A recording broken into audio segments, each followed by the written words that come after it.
Bonjour, Christophe Morin, artiste coach. Aujourd'hui, l'art de mieux vivre notre crapaud. Alors de quoi s'agit-il? Évidemment, il ne s'agit pas de mieux vivre avec un animal de compagnie qui serait un crapaud, mais bien de mieux vivre avec notre crapaud intérieur. Alors cette vidéo est inspirée par le concept de Carlo Moiso, de Prince, Crapaud et Masque. Donc pour ceux que ça intéresse d'aller plus loin, je vous mets en commentaire un lien vers un article très détaillé et très intéressant de François Délivré.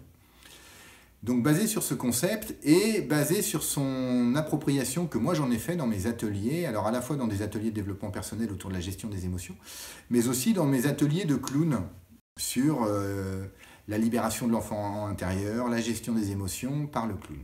Quand nous naissons, à notre naissance, on est tous, NAIT, prince ou princesse.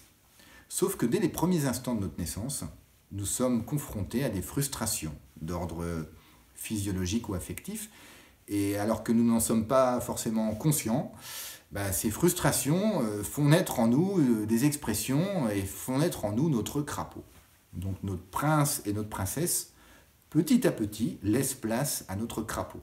On voit bien d'ailleurs qu'à la naissance, on voit des bébés qui sont plutôt souriants, d'autres bébés qui sont plutôt grincheux, d'autres qui sont plutôt craintifs, d'autres qui n'ont pas forcément d'expression. On voit dès le début ces crapauds qui s'expriment. Et plus on grandit, plus ce crapaud prend de la place parce que les frustrations augmentent, des frustrations physiologiques et affectives et d'autres frustrations. Or, dans notre éducation, ce qu'on nous apprend, même si cela évolue, c'est à ne pas montrer ce crapaud. Que ce soit en famille, que ce soit à l'école, que ce soit ensuite dans les entreprises, dans le travail, ce crapaud n'est pas le bienvenu, donc on nous invite à mettre un masque. D'où donc les trois concepts, prince, crapaud et masque. Donc ne te mets pas en colère, n'aie pas peur, ne sois pas triste, cache ta joie. Et donc petit à petit, ce masque m'empêche de montrer mon crapaud, ce qui peut être d'une certaine manière bienvenu. Le problème, c'est que ça m'empêche de vivre mes émotions, d'une part, et d'autre part, c'est que le masque, il a tendance aussi à mettre de côté, à cacher mon prince et ma princesse. D'où cette nécessité, ce besoin d'accueillir, de vivre avec notre crapaud.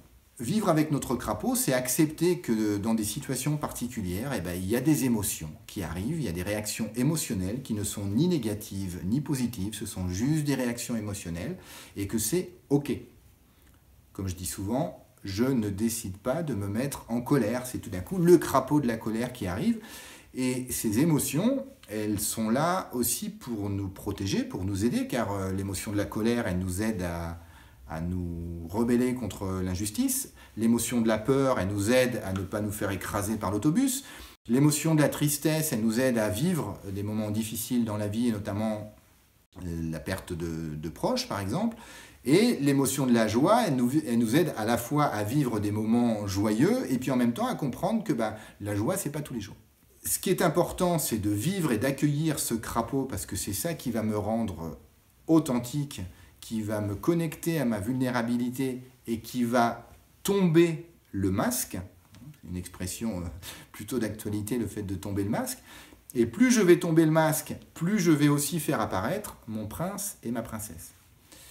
Là où il faut être quand même, là où il convient, d'être vigilant, c'est le fait que, OK pour faire apparaître son crapaud, OK pour l'accueillir, et en même temps, il faut être vigilant sur le fait que je n'impose pas mon crapaud aux autres. Donc, que je n'impose pas ma colère à l'autre, que je n'impose pas ma peur aux autres, on le voit en ce moment, que je n'impose pas ma tristesse aux autres, et que je n'impose pas non plus ma joie aux autres. Parce que je peux être joyeux et je peux aussi accepter que les autres, à ce moment précis, n'ont pas forcément envie ou ne se sentent pas forcément joyeux. Donc, je vous invite vraiment à accueillir en vous ce crapaud, car plus on l'accueille, plus on s'épanouit. Alors je parlais de clown au début de cette vidéo car effectivement moi j'utilise l'outil du clown, la technique de clown pour nous reconnecter à notre crapaud, pour nous reconnecter à notre prince, à notre princesse.